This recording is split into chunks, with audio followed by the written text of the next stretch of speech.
स्वामी जी का जीवन है क्या? तो स्वयं स्वामी जी के शब्दों में एक बार उन्होंने कहा कि मैं कंडेंस्ड इंडिया हूं। मैं क्या हूं? कोई फिलासफर, कोई समाज सुधारक है तो उन्होंने कहा मैं कंडेंस्ड इंडिया हूं। और इसी को एलोबरेट करते हुए निवेदिता ने जो वर्णन किया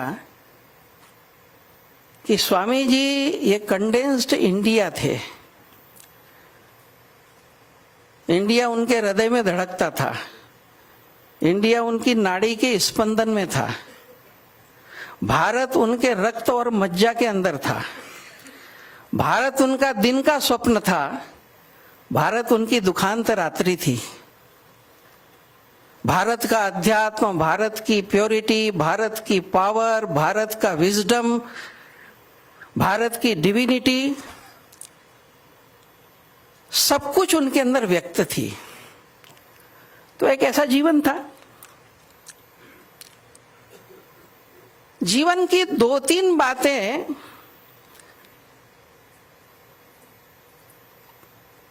समाज अगर एडॉप्ट कर लेता है तो भारत की नियति के अंदर एक बहुत बड़ा परिवर्तन हम ला सकते हैं। उसमें एक पहली बात है कि भारत, स्वामी जी विचारों से कोई संकीर्ण नहीं थे।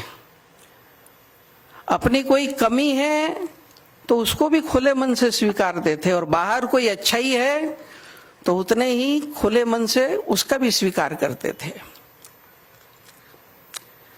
लेकिन जो एक दृश्य कभी कभी हम देखते हैं कि पश्चिम में हम हो आए, पश्चिम का कुछ अध्ययन कर लिया तो भारत निंदक के रूप में कन्वर्ट हो जाता आदमी।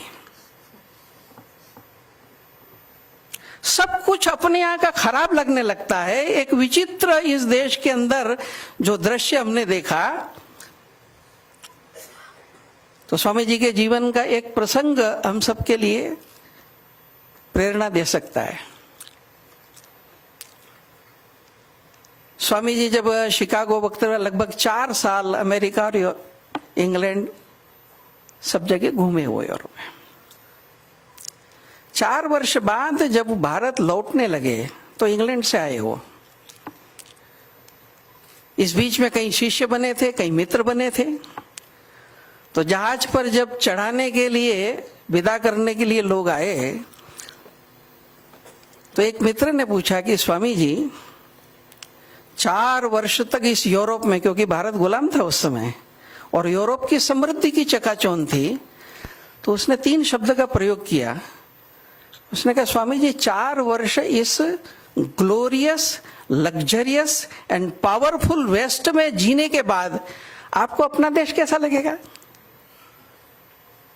तो तुरंत स्वामी जी ने उत्तर दिया कि यूरोप आने के पहले मैं भारत को प्यार करता था, लेकिन यहां से जाने के बाद भारत मेरे लिए तीर्थ है। वहां के पानी की एक एक बूंद, वहां की पानी की एक एक बूंद, रेत का एक एक कण, हवा का एक एक स्पंदन मेरे लिए श्रद्धा और पूजा का स्थान है। और ये केवल कोई शुष्क लॉजिक तर्क नहीं था कि उसको उत्तर देने के लिए कहा। आप सब विवेकानंद साहित्य में पढ़ते हैं कि वहां से चल के जहाज जब कोलंबो के तट पर लगा, उस समय तो भारत अखंड था, और हम पढ़ते हैं कि जहाज से उतरने के बाद जैसे ही भारत की धरती का स्पर्श किया, वो विश्वविख्यात सन्यासी भारत की धूल में लौटने लगे, मिट्टी अपने ऊपर डालने लगे। लोगों ने कहा कि ये क्या हो गया आपको, क्या कर रहे हैं आप?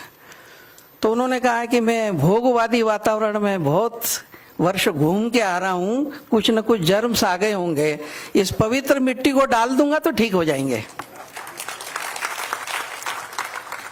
मेरा इस भाव को कहने का इतना ही तात्पर्य है कि विवेकानंद कोई ऐसे वैसे व्यक्ति नहीं थे। Western sociology, history, linguistic, science, हर चीज का उनको अनुभव था, सब कुछ उन्होंने देखा था।